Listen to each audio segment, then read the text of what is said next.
Morning. May I? Beautiful day, isn't it? Sometimes it's just nice to get out of the house, isn't it? You know, get away from the wife and kids for a bit. Sue, my wife. I mean, don't get me wrong, she's amazing. I love her to bits, but oh my God, she can go on. I mean, last night, I come home, I want a shower, so I get undressed, hop in, start scrubbing away. All of a sudden, she whips the shower curtain back, like in that film, Hitchcock film, you know, Psycho. Instead of a knife, she's got my trousers and my shirt in one hand and my undies and my socks in the other, and she's just like staring at me. I'm there like stark bollock naked. She starts yelling at me, "Oh, I'm not your maid. I shouldn't have to be picking up after you." And I was going to like tell her to calm down, I'm going to pick it up after my shower, but actually I'm quite attached to my bollocks, so I decided to put a lid on it.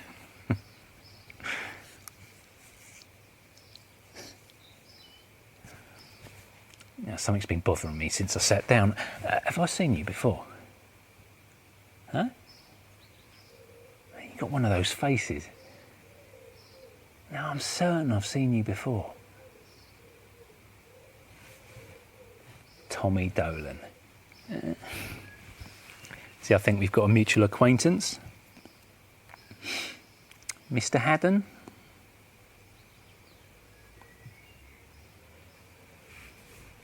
Sit down, Tommy. There's a good boy. See, Mr. Haddon has asked me to have a word with you about some missing assets he's pretty certain you knew the whereabouts of.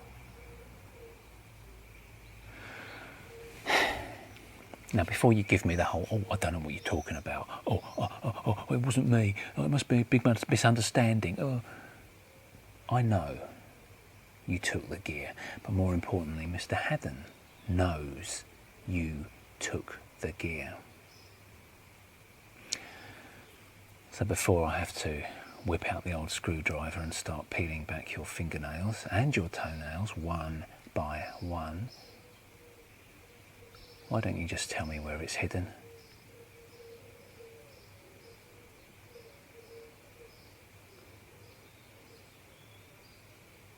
What? Are you a monk or something? You've taken a vow of silence. See, this is the bit where you're supposed to spill your guts and tell me where everything is, just to save your fingers and your tootsies. No? Nothing.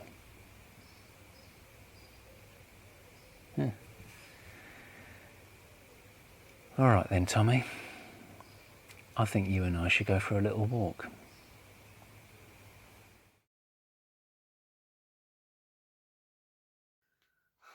"10 years, 10 bloody years, and he goes and does that to me." Tom knows how much I like Katie, so imagine my surprise when I'm in Asda with Mum and I see Tom and Katie playing console tennis next to the frozen pizzas. 10 years. We've been friends for 10 years, ever since Tom threw a Power Ranger at the back of my head in year 1 of my supers class, and I retaliated by throwing a Teenage Mutant Ninja Turtle at his face. We've been best friends ever since. He's such a prick, honestly. I don't even know why I'm surprised. It's like Maltesergate all over again. Look, let me explain. We were like 9 or 10 and Tom was on my house and we were watching films, and this psycho decided to empty a box of Maltesers all over Mum's brand new carpet and sat on them to warm them up like some demented chicken. Then Mum came home with batshit about the chocolate in her new carpet, which was shit anyway, and he went and blamed it on me, so I got in trouble for something I never did. Honestly, I have no clue why I've put up with him for so long.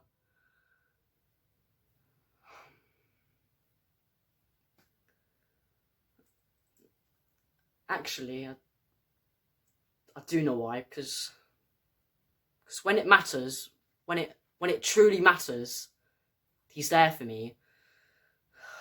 He was there when I broke my leg and when Grandma died. He was there when my dad left. He's a good friend. My best friend, and no goal can ever change that. He's the Red Ranger to my Leonardo. He has been for 10 years, and will be for many more. He's still a prick, though.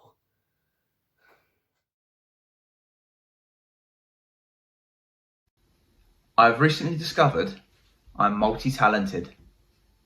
Yeah, I've discovered that I am incredible at doing absolutely nothing while simultaneously pretending to be doing something. Who says men can't multitask, eh? Well, I mean, we do mainly, but that is just to get out of multitasking. Any kind of tasking, really. I did used to do stuff. I just can't be bothered anymore. I think I take after my grandma like that. You'd like her, actually. Her favourite thing to do is give someone the middle finger. It's her version of waving, honestly. She's like, oh, hiya, how you doing? It always comes out at the worst possible times, though. Like, we're at a restaurant, and there was this lovely waiter, bless him. And she sticks her hand up and says, oh, can I have the bill, please? I don't know why it happened. Well, I mean, I guess it's kind of my fault. Like, I did teach her it and not really tell her what it means. Every time she says, I love you, she sticks that finger up. Sometimes she doesn't even say anything. Just whacks the finger up and that's it. I know it means that she loves me though, so. I miss her. Don't worry, she's not dead. It's just dementia. She's still here, but barely. Her body's healthy. It's just her mind is gone. I was a carer for her for a few years, actually. Yeah, back when I did stuff. But dementia doesn't get better, it just gets worse. And it got to a point I just couldn't do it anymore. I couldn't see the woman who sung me to sleep, give me treats, love me unconditionally, just slip away to someone I don't recognise. I guess maybe that's why I don't do anything anymore. It's not really that I can't be asked. I think I just need some time for me, you know. Most of the times when I go and see Grandma, she's pretty unresponsive. There's never really anything there. But some days are better than others, so today was a good day. I walked in and I said, hi, Grandma, and you know what she did?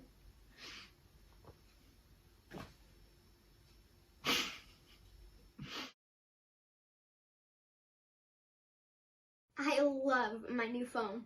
Dad got me it. It was really expensive. Mom doesn't know how expensive it was, and she never will as long as Dad keeps it up. You see, Dad said a really bad word, and I heard him. So if he doesn't want Mom to find out, he has to do what I say. So I own him now. Think I'm going to have a puppy next. Watch this.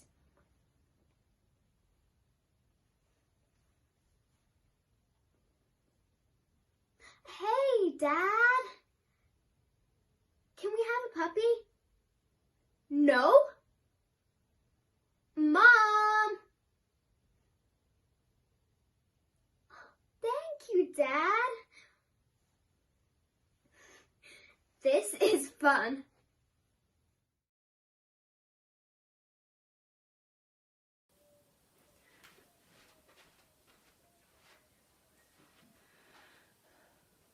Hello everyone. Thank you to all of you for coming today, and thank you to the Reverend Harris for the wonderful service. As most of you know, Mum loved to be the centre of attention. However, I think she took it a little too far this time. Mum loved life. She loved people. She would do anything for anyone. She loved to laugh. She always said, well, if you're not laughing, then you're crying. And I'll take laughing over crying every time. She had the perfect name. Joy. Joy. It just summed her up to a T. And everyone who knew my mum knows exactly what I'm talking about. She was always smiling. Her smile could clear clouds on a stormy day and brighten the darkest of places. Joy. And she brought us all so much joy.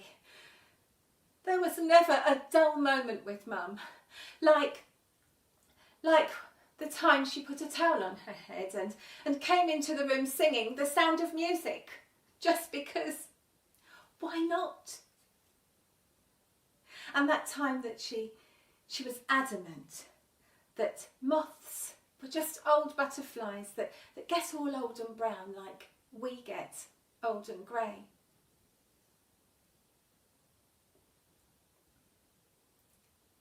She filled the hearts of all of those who knew her with love, laughter and joy. And I'll never get to feel her hugs again or see her smile or hear her laughter. And it's not fair.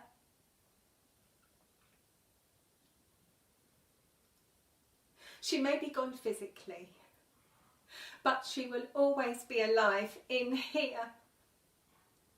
And she will always be with me and with those who loved her. Rest in peace, Mum. I love you. Goodbye, Mum.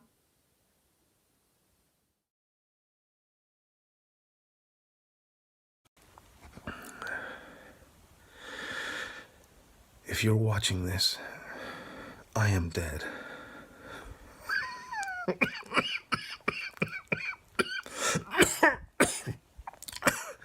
I've always wanted to say that. I guess now is as good a time as any.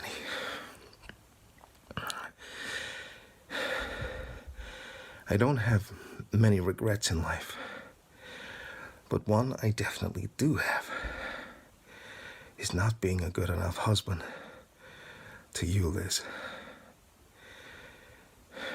I should have spent less time working and more time living with you.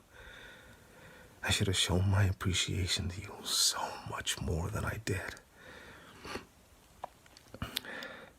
I worked a lot. I know. I told myself it was to secure our future and provide a good life for you and the boys.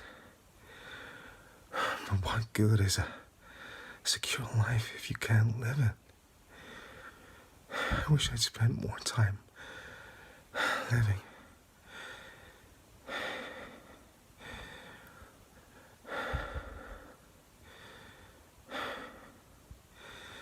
I love you, Liz.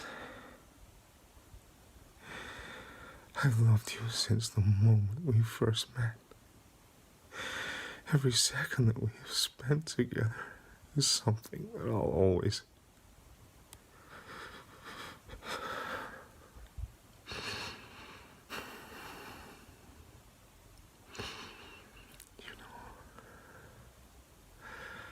Hug the boys for me.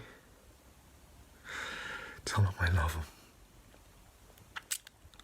I love you all.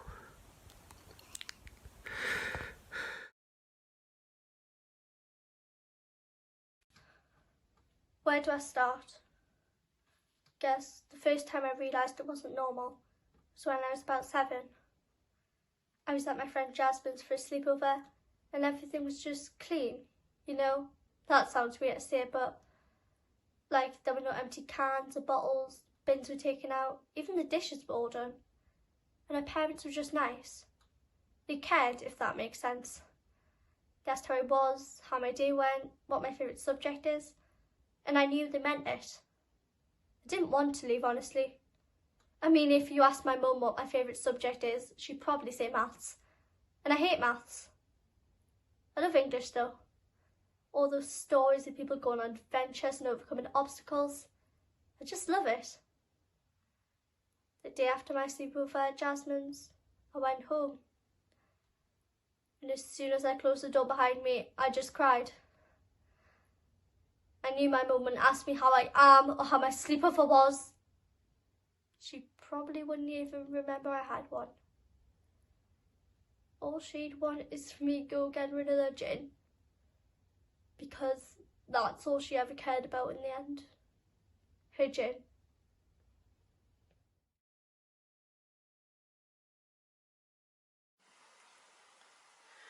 No. No. No. Oh God, no. No. No. I hate this dating app. In fact, I hate dating in general. Why can't I just skip the dating stage and go straight to the part where some ripped Adonis just falls madly in love with me and does everything I want? Everything. Well, that's not too much to ask, is it? I mean, ultimately though, I just want someone to be with. I don't want to be alone. When my husband left, prick, I was still got the children, so I was never really on my own, but now they've moved out and I'm alone and it's shit. I mean, don't get me wrong, I don't need a man. I mean, usually they just give me a headache and irritate me, but I just want someone to talk to, have a cuddle and a kiss, you know, a companion. Someone who loves me.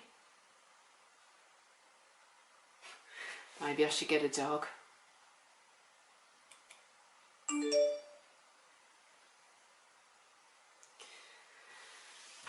Yep, definitely getting a dog.